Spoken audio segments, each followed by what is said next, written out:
Surat airport ઉપર સતત ત્રીજા દિવસે 3 ફ્લાઇટ્સ રદ થઈ છે। ઇન્ડિગોની બેંગલુરુ, ગોવા અને પુણેની ફ્લાઇટ રદ થઈ। અન્ય 7 ફ્લાઇટ્સ મોડી પડતા મુસાફરોને હાલાકી પડી। છેલ્લા 3 દિવસથી ફ્લાઇટ્સ મોડી અને રદ થઈ રહી છે। સોફ્ટવેર સિસ્ટમમાં ટેકનિકલ ખામી હોવાથી રદ થયા હોવાનું અનુમાન છે। તો છેલ્લા 3 દિવસથી ફ્લાઇટ મોડી પડી રહી છે। આ સાથે જ કેટલીક ફ્લાઇટો રદ થઈ રહી છે, જેના કારણે મુસાફરો અટવાય છે। મુસાફરોને ભારે હાલાકી પડી રહી છે।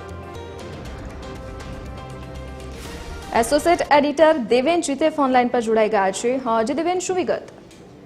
જી, અત્યારે જે પ્રકારે ઘટના સામે આવી છે તેને લઈને સતત પોલીસ જે છે તે અત્યારે તપાસ પણ કરી રહી છે। કેટલાક ટેકનિકલ કારણસર પણ ફ્લાઇટ રદ થઈ હતી, પરંતુ અત્યારે સુરત એરપોર્ટ ઉપર જે બેગ મળવાની ઘટના સામે આવી છે, પરંતુ અત્યારે પોલીસના કહેવા મુજબ એવી કોઈ પણ ગભરાવા જેવી બાબત જે છે તે અત્યારે સામે આવી નથી। થોડા સમય માટે જે આ બેગ મળી હતી તે કોની છે તેને લઈને તપાસ શરૂ કરી દેવામાં આવી હતી, પરંતુ જે મુસાફરની એ બેગ હતી તે બેગની ઓળખ પણ થઈ ગઈ છે। જે મુસાફર હતો તેની પણ હવે તપાસ કરવામાં આવી છે, અને તેમજ અન્ય જે મુસાફરો છે તેમના પણ માલ સામાનની તપાસ કર્યા બાદ જ હવે તેમને એરપોર્ટમાં પ્રવેશ કરવા દેવામાં આવી રહ્યા છે।